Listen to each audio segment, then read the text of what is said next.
Hello all, welcome back to snack and meal. இன்னைக்கான recipe ஈஸியான டேஸ்டான இப்பி எக் மசாலா தான். இந்த ரெசிபிக்கு நான் 2 இப்பி பேக்கெட் நூடுல்ஸ் எடுத்திருக்கேன். அதை கொதிக்கிற தண்ணியில் சேர்த்து 5 நிமிஷத்துக்கு பாயில் பண்ணிக்கோங்க. நூடுல்ஸ் வேகும் போதே அதுக்கு கூட கொடுக்குற மசாலா பேக்கெட்டையும் ஆட் பண்ணி பாயில் பண்ணிக்கோங்க.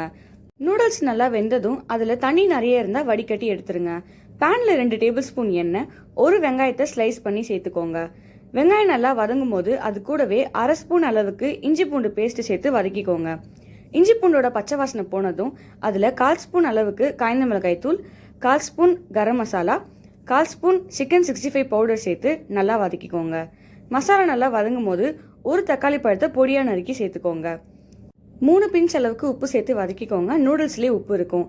தக்காளி நல்லா வெந்ததும் அதில் 2 முட்டையை சேர்த்து நல்லா மிக்ஸ் பண்ணிக்கோங்க. முட்டையை நல்லா குட்டி குட்டி பீசஸாக கொத்தி விட்டு வேக வச்ச நூடுல்ஸை சேர்த்து நல்லா மிக்ஸ் பண்ணிக்கோங்க. ஈவனாக மிக்ஸ் பண்ணிவிட்டு 1/2 ஸ்பூன் அளவுக்கு மிளகுத்தூளை தூவி இறக்கிடுங்க. அவ்வளோதான், ஈஸியான டேஸ்டான இப்பி எக் மசாலா ரெடி. இந்த ரெசிபி எப்படி இருக்குன்னு ட்ரை பண்ணி பார்த்துட்டு கமெண்ட்டில் சொல்லுங்கள். இந்த வீடியோ உங்களுக்கு பிடிச்சிருந்தா லைக் பண்ணுங்கள், சப்ஸ்கிரைப் பண்ணுங்கள். இந்த வீடியோவை உங்கள் ஃப்ரெண்ட்ஸ் அண்ட் ஃபேமிலிக்கு ஷேர் பண்ணுங்கள். ஏன்னா any one can cook. Thanks for வாட்சிங் ஸ்நாக் அண்ட் மீல். உங்களை நான் அடுத்த வீடியோவில் சந்திக்கிறேன். பாய்.